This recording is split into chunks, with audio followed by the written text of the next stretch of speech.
What would the college football playoff have looked like if the field was expanded to 12 teams for the 2022 season? And if we look at the original four from the 2022 season, we have this as follows. Georgia at number 1, the SEC champion. Michigan at number 2, the Big Ten champion. And for the first and only time in the 4-team CFP era, we had 2 teams that did not win their conference make the final field of 4. TCU obviously lost the Big 12 championship game. They finished 12-1. They were another 3 seed. Now Ohio State only loss was to Michigan. They finished 11-1. They were the 4 seed. Alabama at 10-2, and Tennessee at 10-2 with the 5 and 6 seeds respectively. So what would the playoff have looked like if the format had 12 teams instead of the original 4? We're going to start with the number 1 overall seed. It should be no surprise. It will go to the Georgia Bulldogs, SEC champion. They faced 8 teams power rated in the top 40. They destroyed Oregon week 1, beat South Carolina in week 3. Then they had a kind of a scare against Missouri. First day of October, they were down by 10 in the second half before they eventually won by 4 on the road. The rest of their schedule was kind of pretty easy. After they beat Florida in the middle of the season, the world's largest cocktail party. They were third in the initial CFP rankings, and they went on to face number 1 Tennessee in that home game. And even though that score was 27-13, it felt like a lot more. Georgia was the better team from kickoff to the end of the game. They beat Mississippi State the next week, beat Kentucky 16-6, and then they went on to face LSU in the SEC championship game where they won by 20. So all 8 teams faced in the top 40 of the power ratings, 8 out of 13. They won them all, obviously, and they finished 13-0 and were the number 1 overall seed for this bracket as well. Number 2 seed should be no surprise either. Number is Michigan, the same as real life. They faced 6 teams ranked in the top 40. They had one of the easiest non-conference schedules in probably in the CFP era. As you see, Colorado State, Hawaii, UConn. Had a really close game against Maryland, the conference opener. Had a decent game against Iowa, low scoring, but Iowa has a great defense. Against Penn State, they were actually trailing by 1 at halftime before they outscored them 28-3 to win 41-17 against a very good Penn State team. And then they got to the Illinois game. Illinois was coming off a loss. Michigan had about 7 or 8 starters that weren't playing in this game, and they had come down to a last-second field goal from Jake Moody. Blake Horb actually got hurt in this game in the first half. Jake Moody kicked a long 40-yard field goal in the last 10 seconds to put them up by 2. They eventually held on to win 19-17 before they went on Columbus, and the history shows that Michigan was losing 20-17 in half. They outscored them 28-3 in the second half. Donovan Edwards had over 200 yards rushing. Michigan had over 300 yards rushing as a team in that game. They beat Ohio State and won in Columbus for the first time since 2000. And then they went on to the Big Ten championship game to face Purdue. They won 43-22 to finish undefeated regular season and get the number 2 seed in this bracket. Now this is where it gets kind of interesting. The number 3 seed, the 4 seed would be the 2 highest remaining conference champions. And the 3 seed would go to the Clemson Tigers. Finished 11-2. No losses in the ACC. Lost to Notre Dame and South Carolina, both non-conference. Ran the table, beat Wake Forest in week 4 in the epic 2 overtime game where each DJ Uiagalelei and Sam Hartman both had over 400 yards passing. They beat a very good 10-win Florida State team by 6 on the road. Like I said before, they lost to Notre Dame, beat a pretty decent Louisville team, and then they lost in the Palmetto Bowl by 1 to the rival South Carolina at home. They were up by multiple scores in the game before South Carolina came back and won. But either way, they made it to the ACC championship game, and they destroyed North Carolina 39-10, won by 29 points to win their 7th ACC championship in the last 8 years prior to this, and they get the 3 seed in this tournament. Finally, the 4 seed goes to the Pac-12 champion, the Utah Utes, back-to-back champions in the Pac-12 conference. Week 1, they went on the road to Florida, lost in the late goal line stand. They had a pick. They lost by 3 in that one. Had a really good win over Oregon State, 42-16, before they lost on the road at UCLA. Then they had one of their epic games in the CFP era. They beat USC 43-42, went for 2 in the last minute of that game. Pretty gutsy call there by Whittingham. They put them up by 1, and they eventually held on to beat top 10 USC in that one. Had a close game against Washington State the very next week before losing a late road game to Oregon 17-20. That put them kind of in the 4 seed for the Pac-12. Next week they beat Colorado. And like I said, they were the 4 seed going into the week. But Oregon State upsetting Oregon in that final week. All 3 of them tied for second. Utah got enough of the tiebreakers to have a rematch against Southern Cal in the Pac-12 championship game where they just beat them 47-24.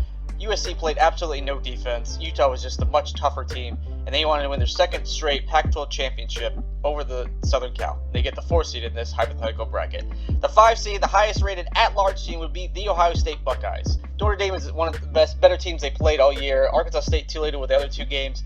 Decent Wisconsin team, pretty good Iowa, beat a really good Penn State team, 44-31, and then kind of coasted against Northwestern and Indiana. Had a close game against Maryland week before the game against Michigan. They had a late defensive score. Before that last game of the season against Michigan, they lost 23-45. Like I said, were outscored 28-3 in the second half. Gave up over 300 yards rushing, but Ohio State still finished 11-1. Had one of the best resumes up until the last week, and they definitely deserve the highest rated at-large team in this playoff field.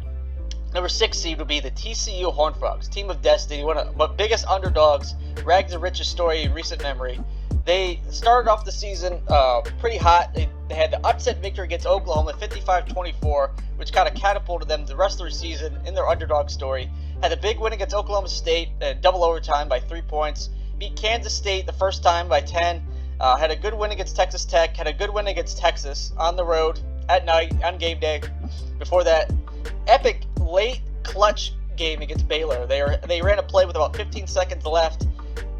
Field goal team sprinted onto the field, kicked it with about 2 seconds left, nailed it, time expired, they won by 1, saved their undefeated season, beat Iowa State the next week to move to 12-0 before they eventually lost to Kansas State in the Big 12 championship game by 3 in overtime, one of the better conference championship games in recent memory.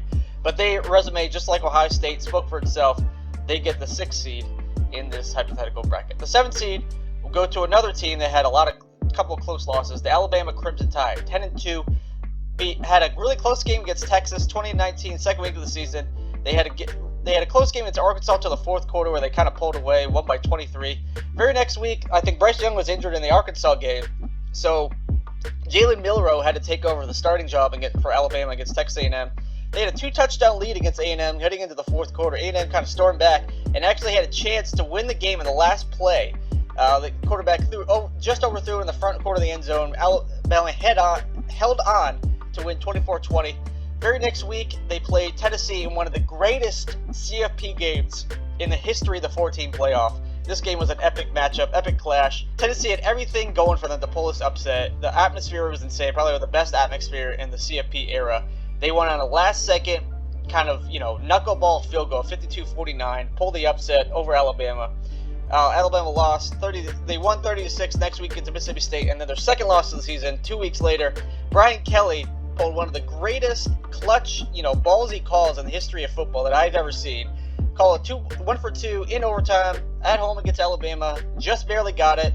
Pulled off the upset victory. Alabama lost 2 games on the last play by a combined 4 points. They went on to beat Ole Miss 30-24 next week, and then beat Auburn in the Iron Bowl. But their resume got the 10 wins, faced 7 teams that are rated in the top 40. They get the 7th seed in this bracket. Numbers, I'd say seeds 5, 6, and 7 are all razor-thin margins that they could have went any other way. The resume in the regular season spoke for itself, and those 3 teams definitely deserve a home playoff spot in the 12-team bracket. The final team to get a home playoff game in the first round would be the Kansas State Wildcats, the Big 12 champion.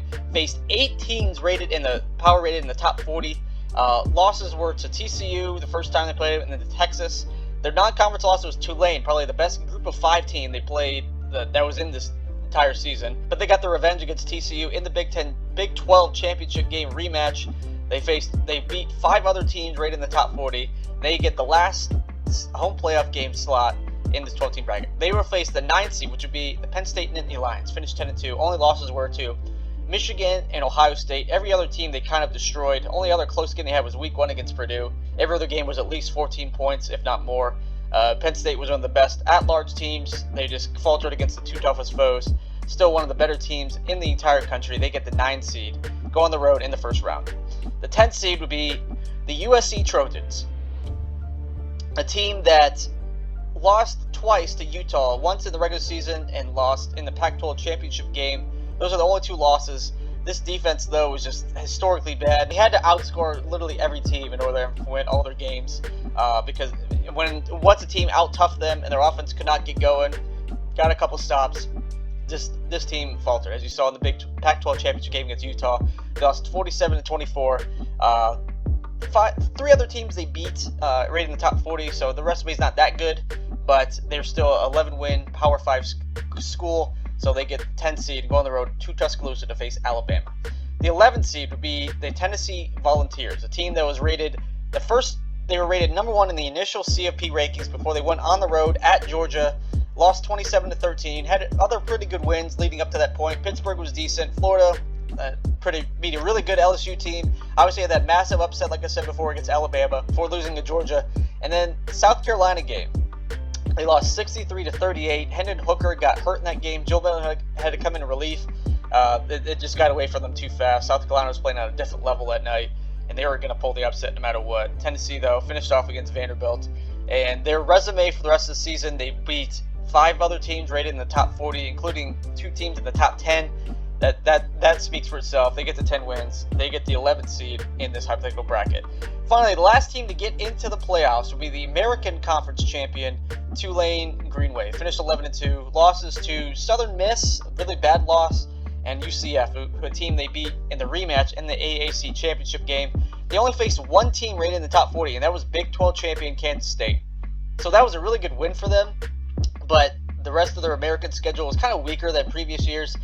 They did upset 2-time defending American champion Cincinnati last week of the regular season to advance to the conference championship game, where they beat UCF, like I said before. They moved to 11-2, highest rated group of 5 team in this playoff. So, who would win this 12-team bracket? Let's go over game by game until we crown a national champion. First matchup would be Kansas State versus Penn State. I believe Penn State would just be a better team than them. They beat Utah in real life in the Rose Bowl by a couple scores. I think they would beat this Kansas State team by a couple scores as well. They move on to the quarterfinals to face Georgia. Next game would be Ohio State versus Tulane. I don't think this one should be any surprise. Ohio State is one of the most talented teams in the country. As they showed you when they played Georgia in the playoff game, when they're healthy, when they got everything going, they could have won the national championship, and they were only seconds and inches away from winning the national championship if they had made the field goal. But I think they beat Tulane in this one easily by at least 2 scores. They go on to the quarterfinals to face Utah in the Cotton Bowl. Alabama versus Southern Cal. I think that Southern Cal's defense would be the ultimate downfall of them in this game again. And I think Alabama would beat them. I think Bryce Young, Will Anderson Jr., that whole offense and defense. Yeah, I think Alabama, even though they lost 2 games and they were not in the CFP hunt, I think they were still one of the better teams in the country. They move on. They'll get 11-2. They face Michigan in the Sugar Bowl in the quarterfinals. Finally, the round 1 game. Tennessee goes on the road at TCU. How good a TCU story was. They're underdog. They just kept winning everything. I think Tennessee would have their number. I think they would match up better with TCU. I think Max Duggan, what he did against Michigan in that CFP semifinal game, I don't think he would do against Tennessee. I think their defense is so good. And I think even with a backup quarterback, Joe Milton, I think Tennessee goes on the road to TCU, pulls the upset. They go on to the quarterfinals to face Clemson in the Orange Bowl. So, quarterfinal matchups. For number 1, Georgia versus Penn State in the Rose Bowl. Georgia's going to win this one. I think Penn State was a good team, really a great team, honestly. I think Georgia was that much better. This should be no surprise. Georgia marches on to the semifinals over Penn State for the second consecutive year in this tournament. Ohio State versus Utah in the Cotton Bowl. I think this would be a repeat of the year before. They beat them in the 2021 Rose Bowl. I think Ohio State beats them in this 2022 Cotton Bowl. As an at-large team, I think Ohio State is more talented than Utah was yet again. How good Cam Rising was, he just can't keep himself healthy. I think he gets injured in that game, and I think Ohio State wins that one, goes in the semifinals to face Georgia. Other side of the bracket, Michigan taking on Alabama in the Sugar Bowl. I think Michigan would only be a 2.5-point favorite in this one, but I think Alabama would pull the upset. Like I said before, I think they're one of the best teams, at-large teams in this. They would upset Michigan. I think Michigan, how good they were, I think they got kind of exposed against TCU, but I think Alabama was just the better team. I don't think nothing against Michigan. I think Alabama would just pull the upset in this close win. Nick Saban moves on to the semifinals, face the winner of Tennessee and Clemson out of the Orange Bowl. In real life, Tennessee beat Clemson in the Orange Bowl. I think this is going to be the exact same thing. Backup Joe Milton beats Clemson. Kate Klubnik. I don't know what else to say. Clemson placed a really easier schedule in the ACC. They got destroyed by Notre Dame. They had the upset against South Carolina. I just think Tennessee is their resume was so good, and they beat them in real life with a backup quarterback. I think they beat them in this hypothetical bracket. and then we move on to the semifinals to have a rematch against Alabama. So we have 3 SEC teams in the semifinal round: Georgia, Alabama, Tennessee, and then Ohio State. The 3 of these are at large, did not win their conference. Georgia's the only conference champion, obviously. So Alabama or Georgia versus Ohio State in the Peach Bowl. I think this would be a rematch or remake, whatever you want to call it, of the real life game. I think the clock struck 0 for Ohio State just at the right moment. I think Georgia, I think they have to defend against Ohio State's crazy receiver, especially Marvin Harrison Jr. I think they still come away with a victory in this one, and they move on to the national championship game. The other semifinal, the rematch of Alabama and Tennessee, both come in this one at 12-2. Do I think Tennessee pulls off this victory yet again? I do not think so. I think Alabama gets their revenge. Bryce Young in a neutral site game against this team. Nick Saban against Joe Milton. I think he plans up a perfect game plan, scheme, everything you want to do.